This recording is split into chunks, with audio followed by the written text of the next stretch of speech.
And welcome. I am Shannon Gilmore. I'm the Executive Director of Lincoln County Historical Association. Thank you so much for taking the time to be here with us this evening. This is the third in our 2024 Winter Lecture Series. And tonight we'll be hearing from Andy Volpe discussing illustration and graphic printmaking in colonial America. I've just been telling him before the meeting, I know almost nothing about this topic, so I know that I'm going to learn a lot tonight. And I'm glad that you're all here to learn with me. Before we get started, it is important that we thank our series sponsor, J. Edward Knight and Company Insurance. We are able to offer this lecture free to the public thanks to their generous support. With their help, we are sharing stories of our past with hundreds of people who have an interest in making connections between the past and the present, and we're so happy to be doing that. It's central to our mission, and we're proud. On that note, we are able to work towards our mission because of donations from people like you in the community. Tonight, I ask you, would you consider a donation of any amount that helps us continue the work that we're doing? We do accept donations online and checks by mail. More info is available on our website, lincolncountyhistory.org. Those of you who have already donated, here's a huge thank you from me on behalf of the organization, our trustees and members. Those of you who are thinking about it, I'm here to tell you every dollar does make a difference. But with that said, donations are not required, and it's important that you know that you're welcome here. We want everybody to have access to this material, whether or not a donation is in the cards for them tonight. Really briefly, I want to let you know that next up, we are looking forward to hosting our own trustee, Corey Tanzer, for a look at Black sailors of Lincoln County. Corey is going to tell us about some of the interesting people from our regional past who have largely been forgotten. It's going to be really interesting. That will be next week, same time, same place, online, 5:30, March 14th. And registration is similar to the way you registered for tonight, so look for the link on our website. On to this evening's event. There are a lot of people on this Zoom, and we ask that you do remain muted.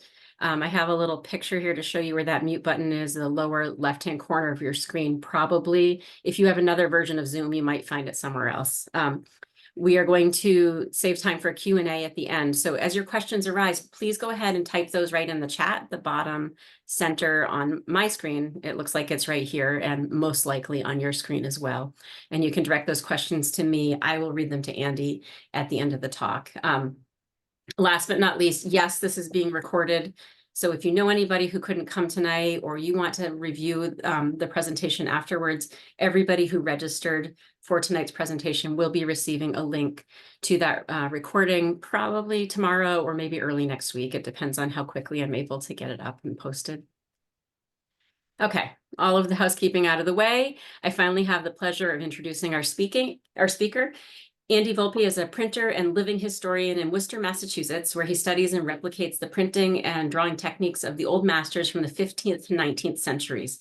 Now, what this looks like, I learned in my conversation with Andy before this talk, is him making really interesting connections between what's happening in the art world in different places around the world at the same time in the 15th century, the 16th century, and all the way up. It was really interesting just to chat with him before this talk, and I'm looking forward to his presentation. He does work with Gary Gregory at the printing office of, is it Edes and Gill in Boston? As far as we know, it's Edes, but it might be Edes. So it's like, yeah, it's one of those, whatever works for you. Thank you. Edes and Gill in Boston, where he replicates the engravings of Paul Revere. And he creates commemorative work for the American 250th celebration. He also works with the Museum of Printing in Haverhill and Worcester Art Museum and the Higgins Armory. What's that? Haverhill. Well, it's a good thing I asked you to help me with pronunciation, right? All right, folks. Well, obviously it's time for Andy to talk. I'm going to turn things over to him. Thank you again so much for being here. And if you have any questions, comments, or things that you'd like to address during the Q&A, I'll look for those in the chat. Andy, I'm going to stop sharing my screen and you're up. Welcome and thank you so much for being here. Okay. So I think I'm going to be taking off the video on my end, just because I kind of find it a little bit distracting on my end. So yeah, hello everyone, and I thank you all for tuning in. So yeah, as mentioned, I work with the printing office of Edes and Gill in Boston. It's now open Fridays, Saturdays, and Sundays, 10 to 5, and it should be open pretty much all week by April, and that's when I should be there. I'm usually there Tuesdays, Wednesdays, and Thursdays. At least that's what I'm scheduled for this year. And I usually there trying to print off of copper plates that I've hand engraved, copying Paul Revere and other 18th century and Boston printers, and even maybe some English ones too. And I'll have some examples of that at the end of the program too. And I also do work at the, well, not work, but volunteer staff at the Museum of Printing in Haverhill in Massachusetts. And that covers everything from about 1800 to about the year 2000. Anything printing, documents, plate making, typography, typesetting, you name it, chances are we've got it somewhere. We have something like 1 million objects now, but that's a whole other thing. I'll touch a little bit about that at the end. So this thing is titled A Look at Graphic and Illustration Work in Colonial America. I'm going to be looking specifically at engravings, or intaglio as it's also known, metal cut, wood block, and I'll explain everything as we go on. And just note really quickly, I've got an email on my website and an Instagram/Facebook handle. So you're welcome to follow me, ask me questions afterwards, see some of the other work that I do when I'm not doing Revere stuff. And we'll go from there. So apologies, first and foremost, is the quality of the slides. I've tried to do this as best as I can with what's available for free online and things like that. And also taking pictures of some of these prints can be a real problem with lighting and things like that. So that's just the way it is. This image is my engraving of what I've been kind of calling it like a postcard or a trade card of the two printing presses in Boston. We have, of course, the quote unquote Gutenberg style press, or a platen press, or a pole press, or letter press. It all comes, all those different things. And also in the colonial period, when you say printing press, you're talking about this thing. And this is using movable type, where you store in these little boxes in these drawers that are called cases. You have an upper case on the top that holds all the capital letters, and you have a case under it, the lower case, that holds all the little letters. That's where the terms uppercase and lowercase come from. They're also known as type or sorts. And the term to be out of sorts might most likely comes from printmaking, or from typesetting, because when you reach into the box and there's nothing left, or if you put them in the wrong order back in the cases, that can be a real problem. So it's really important to make sure you keep everything all nice together. We're talking like 10, 15 years of training and apprenticeship that goes into just learning how to put the little letters together. You have to do it upside down and backwards. And then when you're done, you have to put them all back in the right boxes after you cleaned off the type. So it is very much a very involved practice, takes a lot of training, takes a lot of work and thinking ahead and things like that. So it's not something you're just going to crank out tomorrow. It's going to take you quite a bit of time. Well, I shouldn't say tomorrow. You can do some stuff for the next day, of course, but newspapers and newsletters, it takes about a week to produce everything. It can take a typesetter something like 10 to 12 hours to set something close to 2,000 individual characters. That's including the letters and the spaces. And then you have to print it. That's going to take you the whole day. And if you've got 2,000 subscribers to your newspaper, you have to print 2,000 sheets of paper. And you have 2 men operate the press. One of them has a pair of these ink balls, which are these wooden cups with handles that you stuff full of wool, put a leather covering on top, dab it in some oil-based ink, dab it on the type, put a sheet of paper. There's a contraption on here that's on a hinge called a tympan and frisket. You close it up, that holds the paper above the type. You roll it with this, what's called a rounce, which is a pulley system that pulls it underneath the press. Whoop. You then pull the bar across, and that will lower what's called the platen, and that will press the paper onto the ink. You roll it back out, you open up the frame, take out the sheet of paper, inker re-inks it while you get a new sheet of paper, put it back together, and repeat. It can take you a whole day to do that. So it'll take you, and then you also, if you're doing a two-sided paper, you have to print the other side, and it takes about a whole day or overnight for the ink to dry. So then you have to flip everything over and print the inside pages. And then at the end of the week, you take that sheet of paper, you fold it in half. That's called a folio. And there you are. You got a 4-page newspaper. So it'll take you about a week to issue a newspaper in the colonial period. That does not change until the mid 1800s. When we start to get presses that are made out of metal instead of made out of wood. They're a little bit more efficient. But you still have one guy who's inking it and another guy who's putting it through the press and printing it.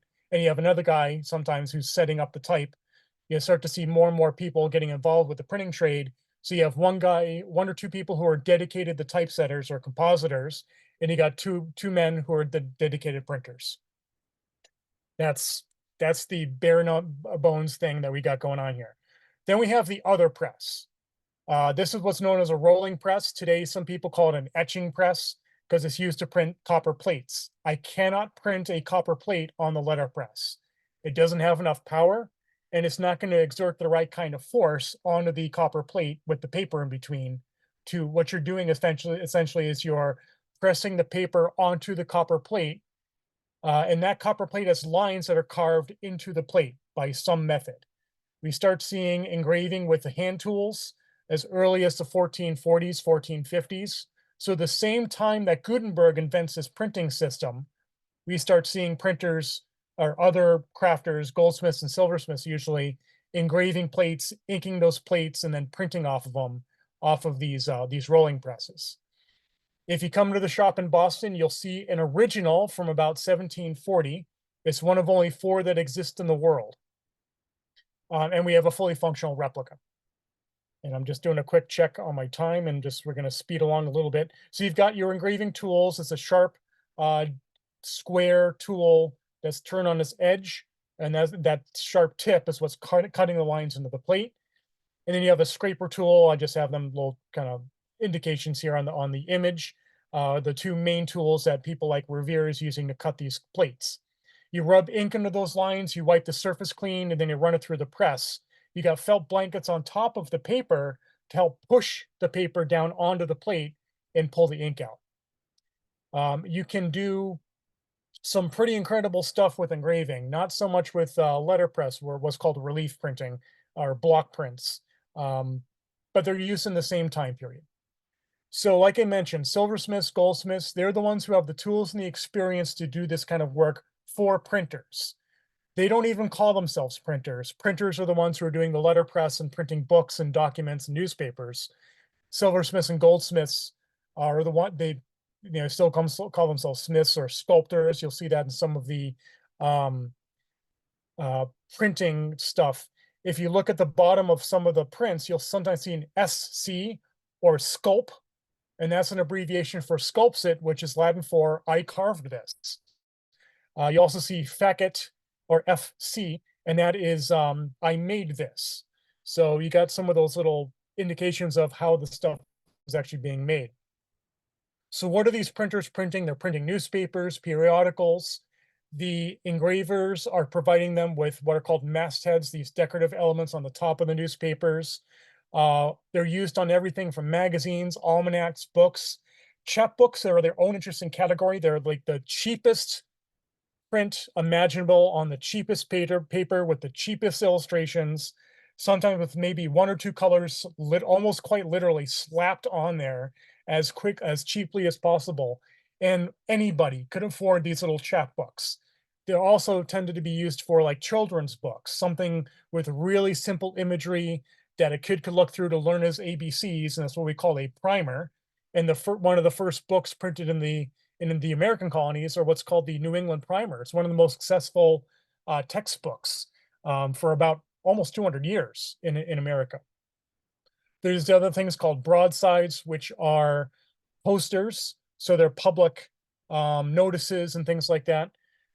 Engravers are also engraving and supplying the printers what are called ornaments, little decorative features. So the little blocks, whatever the same size as the movable type is, with a little decorative element on it, and you can stack them together in a row and make a little ornamentation.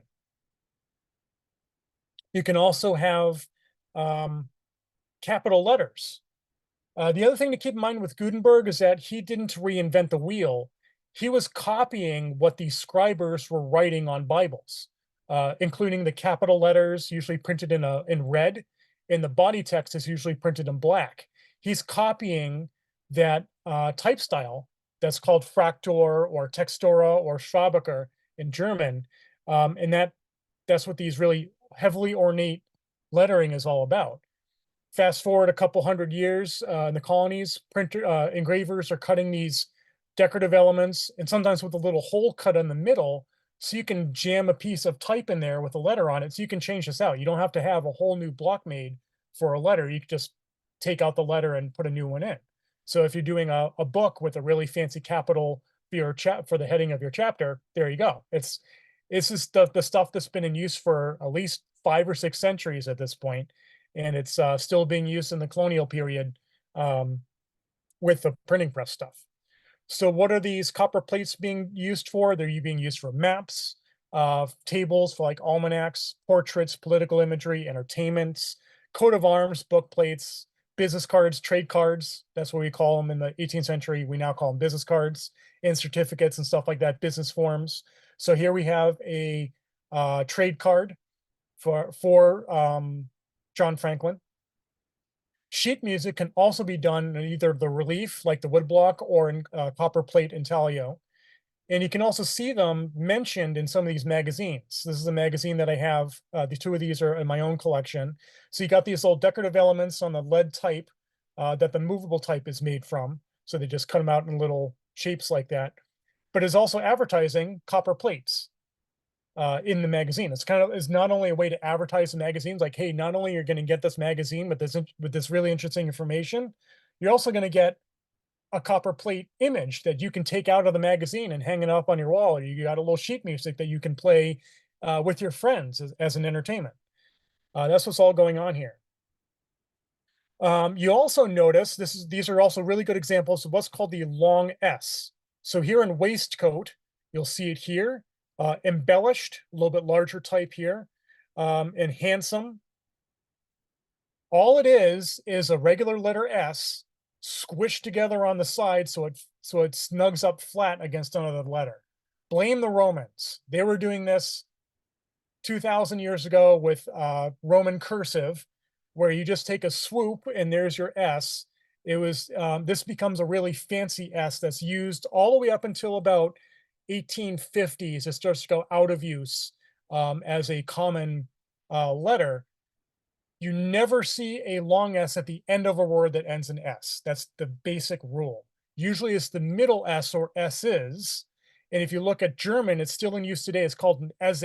It's actually SZ, but in English, you have 2 S's put together.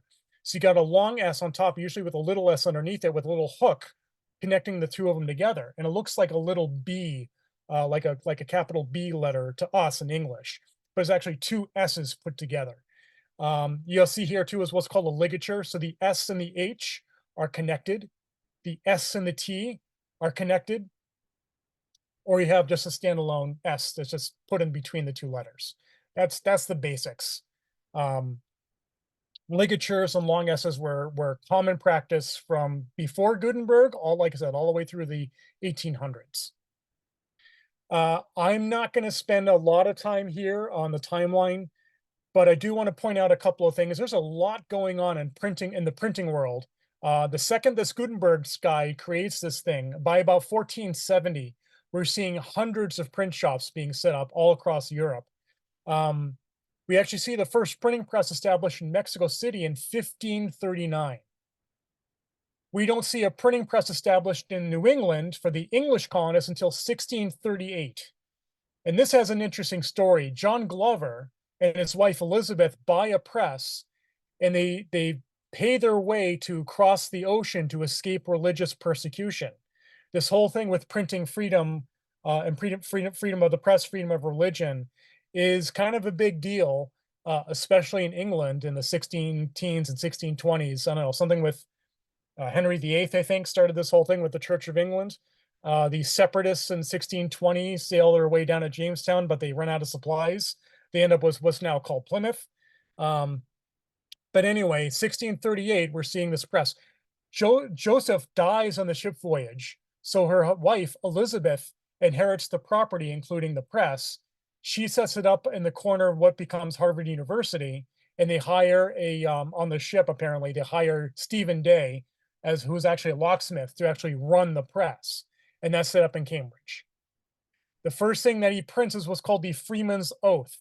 None of them survive, unfortunately, but it's essentially a certificate, and it's an oath you, as a freeman who paid his way to come over as a colonist to make money in the colonies. Kind of these interesting little lead ups to what becomes in 1776. You know, we're almost at the 250th for that whole thing, which I think is pretty interesting. We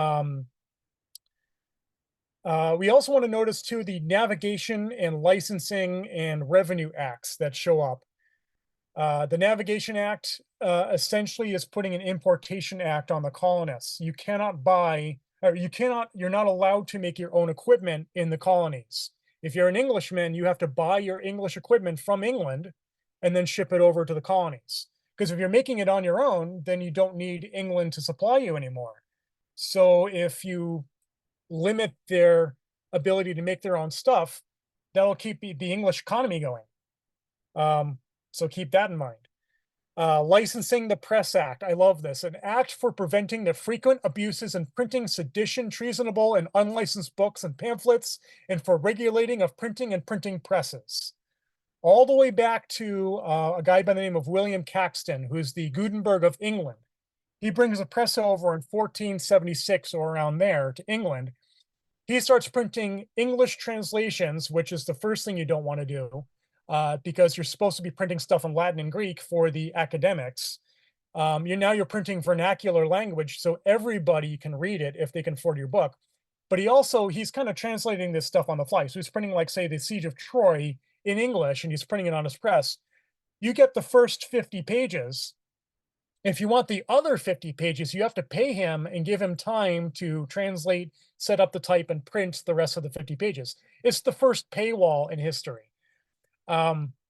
Possibly in history. Anyway, licensing the Press Act, you basically had to get a license from the king or queen to be able to print. So that way the crown can control what you print. If you print anything naughty against the king, that could be a problem. In the 1630s, we start to see the development of magazines. And in France, there's a printer who in his magazine prints about this salacious stories about the King of France and what he's doing with various ladies, and he gets thrown in jail. So now he can't print anymore. So we're starting to see this idea of freedom of the press showing up. Revenue acts and stamp acts and things like that is to draw revenue. At the same time that this Revenue Act is passed in 1663, we have the Algonquin Bible printed by Samuel Green and this guy named James Printer, or actually Woes was his original name. He's from Grafton, Massachusetts. He used to be called Hasanamesco. And he's the first Native American printer that we know of. So that's pretty interesting. And he travels all the way out to Harvard and things like that. There's all these other stories. Dinah Nuthead sets up a press in Maryland. I'm sorry, she starts off in Pennsylvania, and she tries to get a license to print. They won't let her have the license. So she packs up a press and she moves down to Jamestown and sets up a press down there. 1680s, keep in mind too, this is the same time period as the Glorious Revolution. So there's all sorts of chaos going on in England while this is all going on. So all of a sudden we start to see a easement of some of these printing laws and licenses. And that's when we start to see all these presses showing up in the colonies. Because now not only can you set up your own press, you can print whatever you want. So I don't know, I just find that kind of interesting. 1630s, in 1640s, we have the English Civil War or Civil Wars. Cromwell and all this stuff going on in England. And the colonies are like, okay, you guys do what you need to do. We're going to stay over here and do our thing. We also have 1690s, Benjamin Harris escapes from England because he's printing all sorts of seditious and freedom stuff in England. He gets chased out and he ends up in England, in Boston. He prints this Public Occurrences. It's only in print for one issue. The mayor, the governor of Massachusetts finds out about it, and he throws Harris in jail, and that ends that printing. So there's all sorts of stuff going on. And we also have a paper mill set up in outside of Philadelphia. We have one of the first stamp acts in 1694. So I'm going to jump a little bit back and forth. We also have these broadsides, which are common public entertainments. I like this one. I just found this online a couple of like a year or two ago. Little John and the Four Beggars is part of Robin Hood. So Robin Hood has been around for a while as a story and is updated with these images of people wearing clothing that everybody's wearing in 1657, or in this case, it's probably about 1610 is when these images are around. But you can reuse these blocks over and over and over again. So if you just take the image out, and you just look at this as a guy standing here, and there's a guy with a musket and a guy with this is a Welsh bill, stuff like that. You can reuse the block. It has no context with it whatsoever. You just have to add the type on the top and the bottom to give it some sort of context. So you have a guy here who's holding a bow, doesn't mean he's Robin Hood. But if you put it with this title, all of a sudden, oh, this is a representation of Robin Hood and his merry men and stuff like that. So this is also public entertainment. It's very simply written with simple to understand wording with a lot of rhyming. We also have, that guy named Shakespeare who's doing that for the public in common language. And you have really simplified images to make this sort of stuff work for the public. Pasted on like walls of townhouses and things like that. So if you have about 5 seconds when you're not traveling to work or whatever, you can take a read of this and have a laugh and then carry on your merry way. So going back to North America, New England, we've got John Foster. He's usually considered the first printer in Boston specifically. And he's really one of the first ones after Stephen Day in 1638. This image here is a woodcut or a wood block. A lot of times it's labeled as an engraving. That's not quite what it is. He might have used engraving tools or knives to cut out all these lines, but it's not an engraving itself. But this is considered the first standalone image graphic in North American history. Meanwhile, the Freak family portraits, which are at the Worcester Art Museum, are painted around 1670, around the time that Foster gets established. Some of the first engravings on copper plate is actually paper money, 1690. Remember I said Glorious Revolution? The colonists are like, we need to get our own economy going here. We can't be bothered with England anymore. So we start seeing these promissory notes showing up. Also note here the seal of Massachusetts with a native holding a bow and arrow with a little scroll that comes out of his face that says, "Come over and help us." That was 1629. And it gets changed and modified over the years. Foster's other claim to fame was doing not only one of the largest maps, but it's also, we think, cut and printed in Boston, maybe, and then sent to England, where it's bound in with the book about the crisis with the Native Americans, I think is the title. And then that's printed and then sent in England and then sent back to the colonies if you buy the book, things like that. But this is an interesting woodcut on its own. It's large too, 11 by 14. That's not something to sneeze at. I have this really tiny map from 1680. It's only about 5 by 4 inches, about the same size as this promissory note. That Algonquin Bible, like I mentioned, this is the title page, and these little ornaments, these little acorn ornaments, there's one, so you've got dozens of them put together in rows with the movable type with spacing material in between all of that. That's how they set this up and printed this. So you can reuse these over and over again. You can also use them to separate instead of lines or rules. You can put them to separate texts on your title pages. William Bradford, not that William Bradford from Plymouth, but another William Bradford. He's the first printer in Philadelphia. He starts cutting his own print. So even some of the printers are starting to make their own type and ornaments. I shouldn't really say type, but they're using the type metal.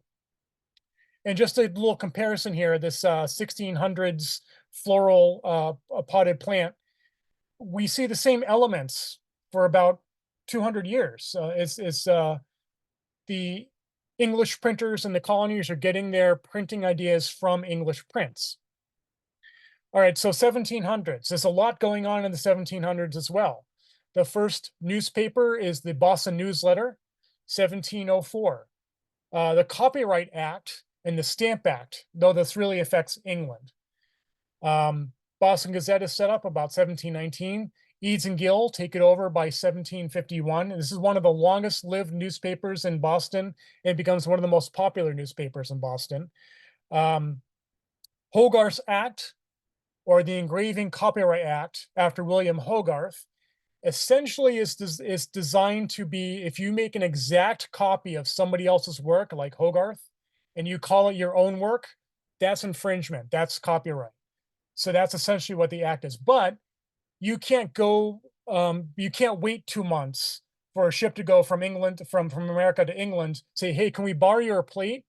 It'll take us about 3 months to print it and then bring it back. You just get the image and you make a copy of the image and then you print it, but you make a modification. It's inspired by or after William Hogarth or something like that. You make a little note in the plate or in the text of the accompanying text and like say the newspaper or the magazine. Then we have the famous Stamp Act in 1765 that puts a stamp, a revenue stamp, on the bottom of your newspaper. And in response, Philadelphia Gazette puts this skull and crossbones in the bottom corner where the stamp is supposed to be fixed. Oh, the fatal stamp to accept means death. Not death of the stamp collector, but death of the newspaper. But that's a whole other topic that will go on for hours about. Isaiah Thomas, the famous Boston printer who moves to Worcester in 1775, he says that the laws of against the press are eased. Not entirely sure what he means by that. He doesn't really go on much detail. So like I said, he moves his press in April of 1775. He finds out he has an arrest warrant for printing treason against the king in his Massachusetts Spy newspaper. He packs it up in the middle of the night, moves out to Worcester, and he's printing by the end of April. April 19th, 1775, something happens, and he prints the eyewitness accounts that he witnesses of Lexington and Concord in his paper. We also have other stuff like Mary Catherine Goddard, who prints the Declaration of Independence. So there are a couple of female printers that are going on. There's about a dozen of them in the colonies. This is a print that we do in Boston, an exact copy of Goddard's. She also includes all the names of all the signers as an official record for Congress.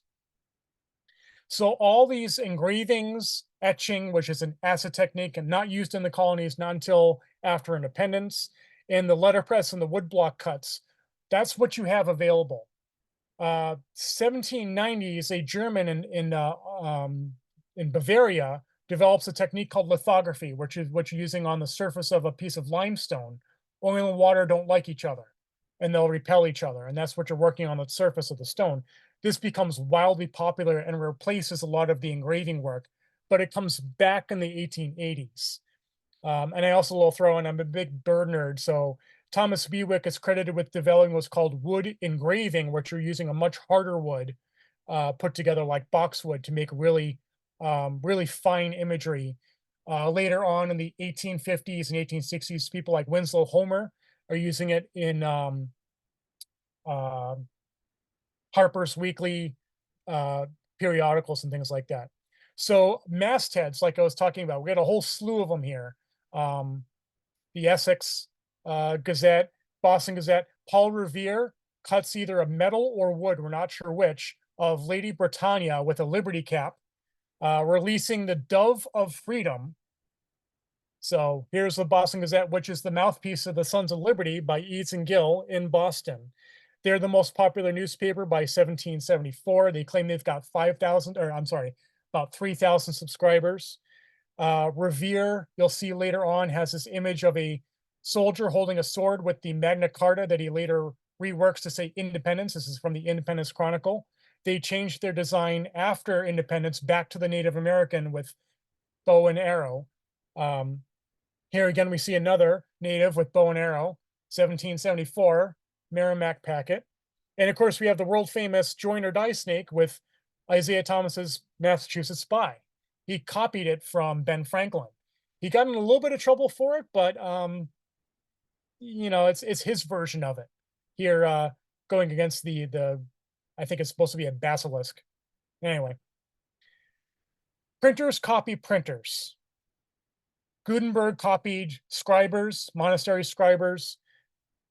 People copied Gutenberg, they copied his type style, so it's just back and forth. So here we have Fowle in 1740 does this image of a 1600s guy napping. I'm not sure what the context is.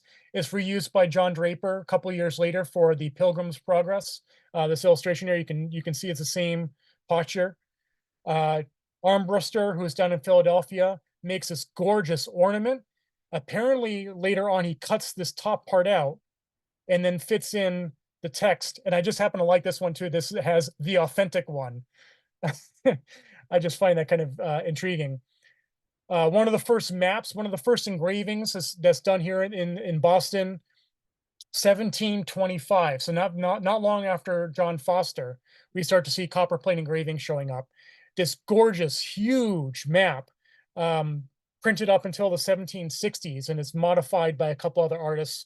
There's a copy of it in England that's printed for a couple of years.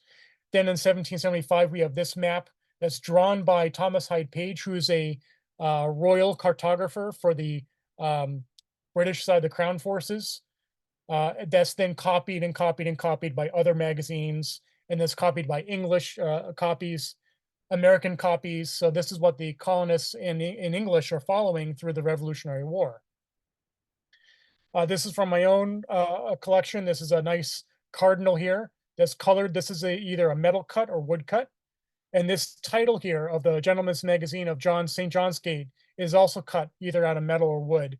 And the quality of this, these deteriorate over time. And this is in use for about 50 years. And I think they've done some rework. Sometimes the image inside here is a little bit different.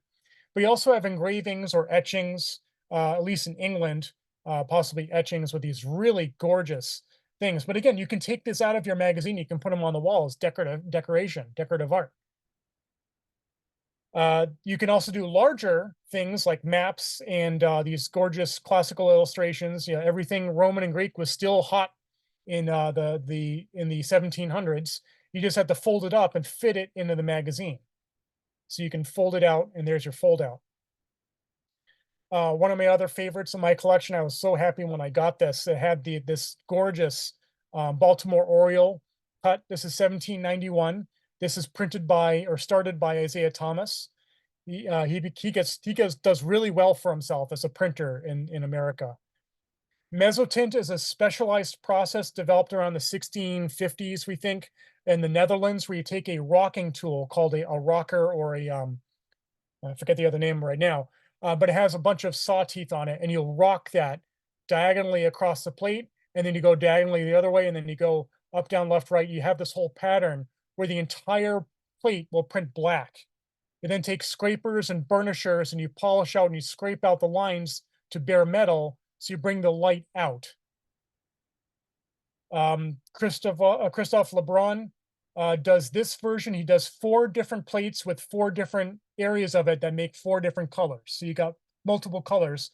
It's not very commonly used in the time period, but he's one of the outliers on that.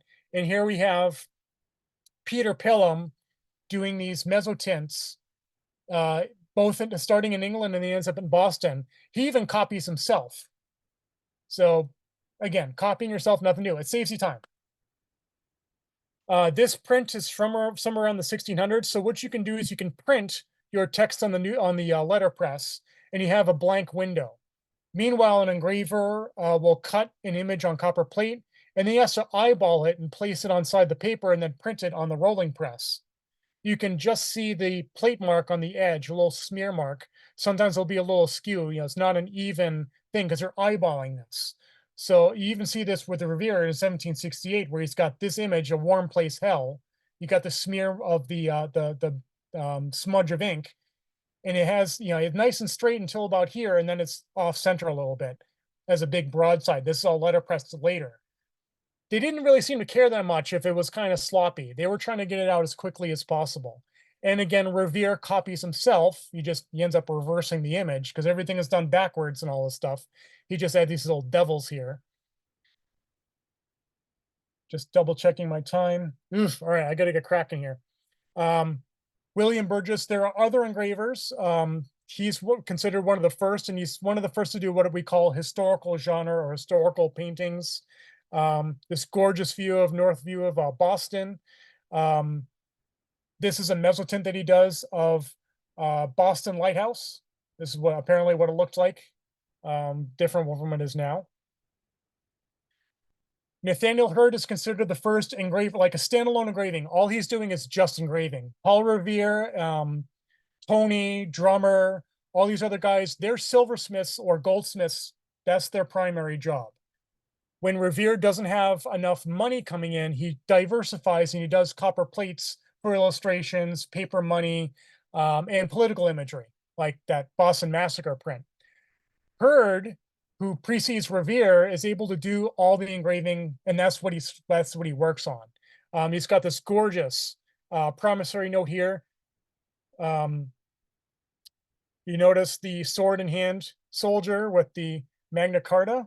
He's copying Revere. This is 1777. Joseph Sewall, and you can see that the engravers are copying commonly seen paintings. And Hurd is also doing these gorgeous, heavily ornamented trade cards. It's not only a way to advertise your business, but it's a way for the engraver to advertise his work and his business. Who did your trade card? Oh, Nathaniel Hurd or Paul Revere. Oh, I want one of those. Goes on from there. Thomas Johnson, not as well known, but he does some really nice work that possibly inspires Revere. We have this South Battery that Revere does the North Battery in Boston, in the North End. Amos Doolittle is called the Revere of Connecticut. He's a silversmith. He does some paper currency for Connecticut as well. He does this 4 series of Lexington and Concord that are eyewitness accounts. And he later on, he does this really interesting portrait of George Washington with all the seals of all the 13 colonies that are now united. And we also have Abel Buell in Connecticut, who does this gigantic, this is also 4 different plates that are all sewn together. The paper prints are then sewn together for this massive print of North America, the first of what's now called the United States, 1784. All right, so now we're going to go to Revere. He's certainly the most prolific engraver in Boston when he's not doing silverware, and when he's not doing midnight writing as a fast messenger service.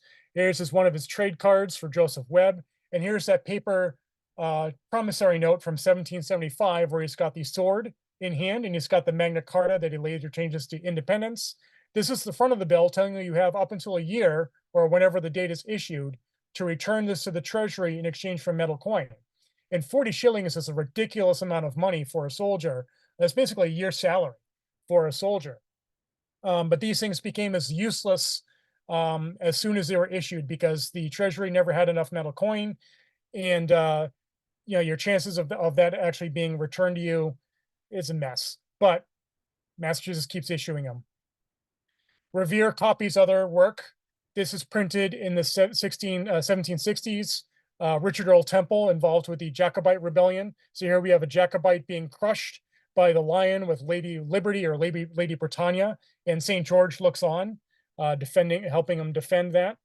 Revere just makes an exact copy of that and just changes some of the details. And here you have John Hancock, but instead of a Jacobite, we've got a 29th Regiment soldier holding a rattlesnake. So remember Ben Franklin and Isaiah Thomas with the rattlesnake. It's also in the original print.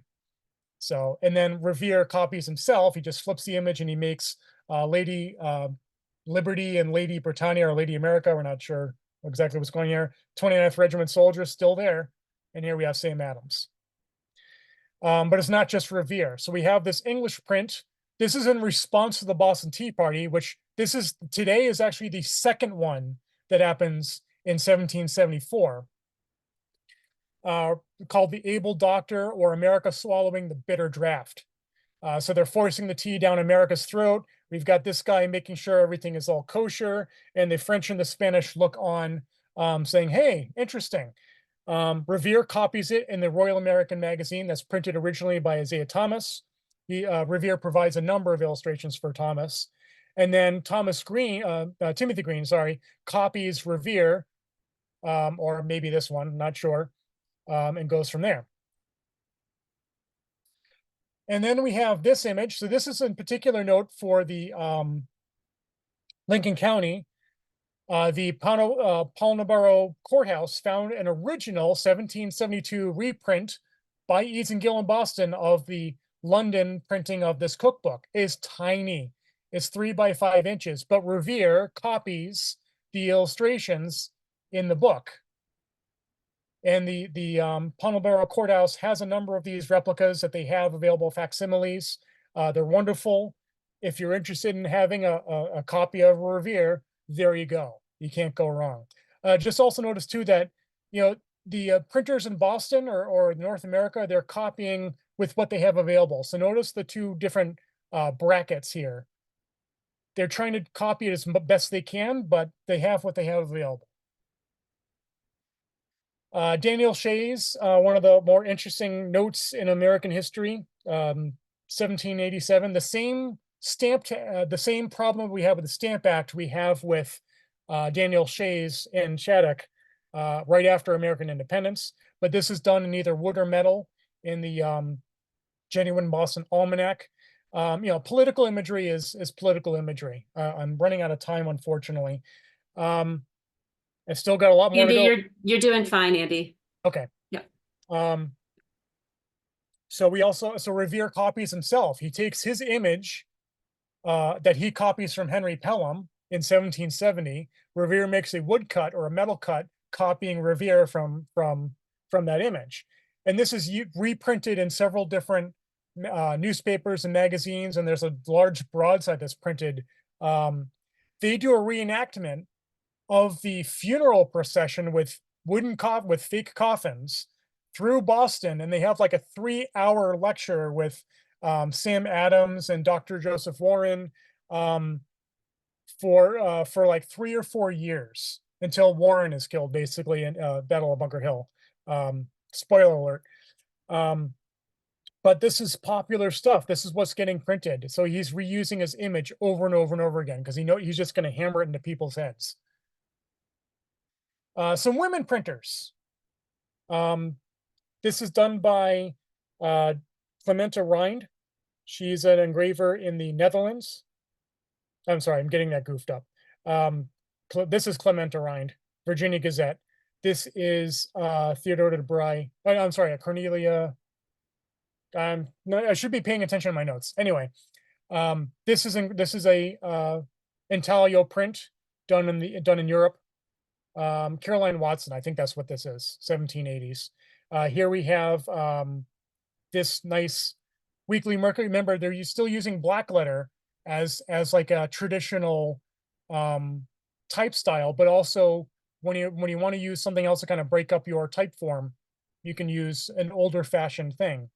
This is not done by a woman, but it's a portrait of we think Hannah Snell, and it's used for other illustrations too. But who took up her musket and powder horn to fight during the Revolution. This is also kind of causes a bit of a stir, but when the husband dies, like Joseph Glover, 1630s, or Mary Catherine Goddard, her husband tries to get into the army and leaves her to print. The women, the wives, are printing alongside with their husbands, or they're running the business, they're running the shop, they're doing the bookkeeping, and whatever happens, they have to take over the printing. This is when we see women taking over printing. Anna Catherine Zenger, her husband, John Zenger, prints what's considered libel against the governor in Pennsylvania. 1740s, he's thrown in jail. He can't print. So his wife takes over and keeps printing. Oh, I'm sorry, 1734. There it is right there. More printing notes. Just to kind of finish everything up here, we've got Francis Dewing or Thomas Dewing. I keep coming across two different names here, so I'm not entirely sure what's going on. 1716, pretty early in Boston. He advertises, he engraves and printeth copper plates, likewise coats of arms and ciphers and silver plate. He likewise cuts neatly in wood and printeth calicos. Calicos are kind of like coat of arms and stuff, and fancy ornamental things like that. He apparently worked on the Bonner map from 1725, that large Boston map. Christian Remick is a watercolor artist who works with Revere. His famous depiction of the landing of the troops from 1768, Revere copies in copperplate and publishes it in April of 1770. Jonathan Mulligan is a clockmaker in Newburyport. He copies Paul Revere's Boston Massacre. Wilson Peel does a couple of mezzotint portraits. Christopher Sauer, considered, as mentioned, to make some of the first ornaments and type in German. That's something to keep in mind. Most of the time, English printers are buying English type from England and shipping it over. But after independence, they have to make their own type. And thankfully, Sauer is in the right place at the right time to start making some of that type. Thomas says that American printing in the 1780s was terrible. We're using worn out type. You can barely read the newspapers, except for the Massachusetts Spy, which is superior to others, because that's, of course, what Thomas is printing is his Massachusetts Spy. Paper is really poor quality too. But once we start getting better at it, because we have to make it on our own, we do get better by the 1790s. We get better type. Allegedly, Ben Franklin works with the Cast Lawn Type Foundry in England, where he acquires used casting equipment and apparently smuggles it to America, and then we start copying that and making our own type. Isaiah Thomas has brand new type from the Cast Lawn Type Foundry shipped to him on one of the 3 ships where the tea is dumped in December of 1773. Also, one of the books that's shipped over is Wheatley's poetry, the black poet Charlotte, I think her first name is. I should have put that note down. But anyway, Melchior Steiner and Sist print the Declaration of Independence in German. This is what we also copied in Boston at the printing office, the modern version of that. We did an exact size replica of that. This gorgeous type style, difficult to read. This is the letter K. This is a long S right here. And here, when we look at Congress, there's that Eset. An S, long S with a little Z or an S put underneath it. Really interesting document entirely on its own. And then we have, this is one of the only times we see a woodcut with the engraver's name on it, by Turner.